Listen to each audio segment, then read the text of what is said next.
Reuters. There's a diplomatic battle in the Americas. The United States is slapping sanctions on Venezuela and is expelling its ambassador. It was a tit-for-tat move that came after Venezuela forced the U.S. ambassador out of the country, which in turn followed Bolivia asking the U.S. envoy in La Paz to leave. State Department spokesman Sean McCormack. These are actions that are made out of weakness by both of these leaders.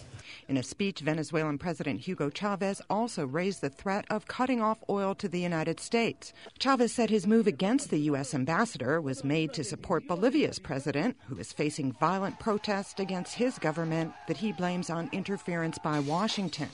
The announcement also comes as Russia has flown 2 long-range bombers to Venezuela, flexing military muscle in Washington's traditional backyard as the former Cold War enemies spar on both sides of the Atlantic. This show of strength by newly confident Russia comes at a time of tension with the United States after the war in Georgia and U.S. plans for a missile defense shield in Eastern Europe. Chavez has said the planes, which can carry nuclear missiles, were in the South American oil-exporting nation to strengthen military ties and counter U.S. regional influences. The timing is no accident. Lawrence Burns of the Council on Hemispheric Affairs.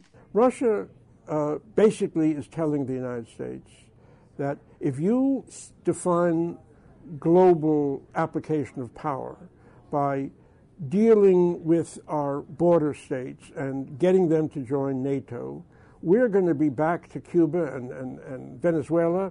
We're going to become border states of your border. Despite Chavez's clashes with the Bush administration, he has maintained oil supplies and never before expelled a U.S. ambassador. Deborah Luderbeck, Reuters.